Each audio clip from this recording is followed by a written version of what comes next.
Magical Lantern Festival is a new festival. It launched in the UK for the first time. It was a UK premiere in London last year, and then we realised how popular it was, and we decided to tour it to other cities around the UK. So this year we're running it in London, Birmingham and Leeds. The reason why we chose Birmingham is because Botanical Gardens is such a beautiful venue, and the outdoor space really lends itself to the way we lay out the lanterns, because each one is a lantern scene, and it's hidden in the gardens in a really nice way. So as visitors walk around, they sort of stumble across the lanterns along the route. So it just lends itself to the way that we set out the lantern scenes. So it's a great venue for us.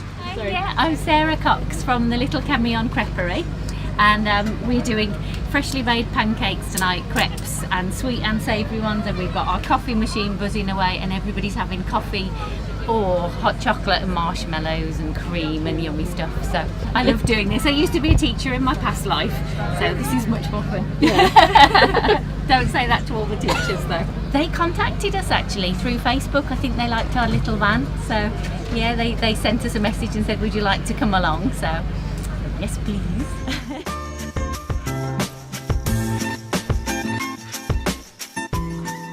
Lanterns are actually produced in the southwest province of China called Sichuan, and they're actually made on site. All the smaller lanterns you see are made on site. Anything like this giant entrance feature that you see behind me, that's actually built and erected on site here. But the smaller items are made and then shipped over and just erected. And when you get the chance to go around the festival route, you'll see that there's lanterns of all shapes and sizes, from Santa and reindeers right through to animals and wildlife and mushrooms, fish, that type of thing. And they come in all shapes and sizes, from something as small as 1 metre wide right through to something that's 20 metres wide.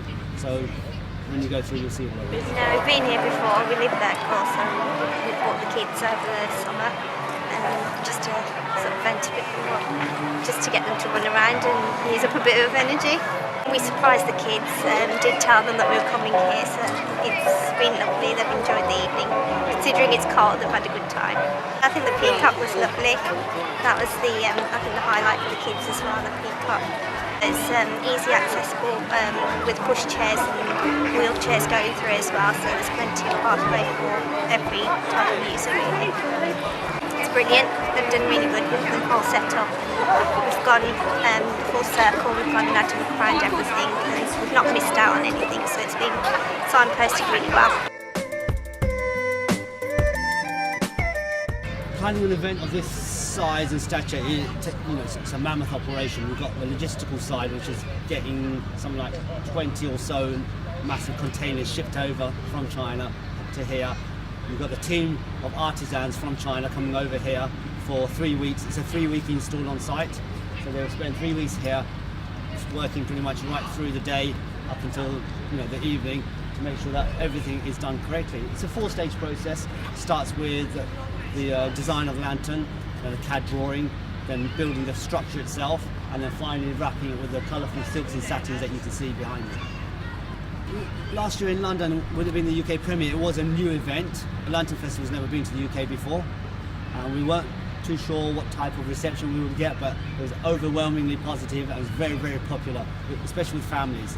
And last year in London we achieved over 110,000 ticketed visitors. And in Birmingham this year we are hoping for anywhere between 60,000 and 70,000. I came from Coventry because it's hard to park around here, isn't it? Well, I think they're all very good. I quite like the smaller ones, the more intricate ones, the animals and that sort of thing. The grasshoppers are very good. I think they've taken a lot of time and effort putting it together, haven't they? I've never been here before, no. I've been past, but I've never been in the gardens at all. Yeah, I'd come back, probably in the daytime and have a look around the garden, see what they're like. But this is very good, isn't it? And obviously it's no good in the daytime. I'm with my wife and my daughter, I don't know where they are at the moment, and some friends.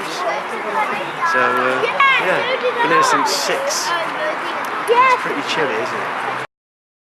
Yesterday was very manic, as you can imagine, all this hard work and getting staff in all the right places, the security, making sure all the vendors are up and running, the food and drink stands, and the merchandise stores. So it's a massive operation, but everything is down to planning and organisation. If you get that right, it's all right on the night. Actually, most of the vendors come to us because a lot of them knew of us from last year in London, and they've actually followed us to Birmingham.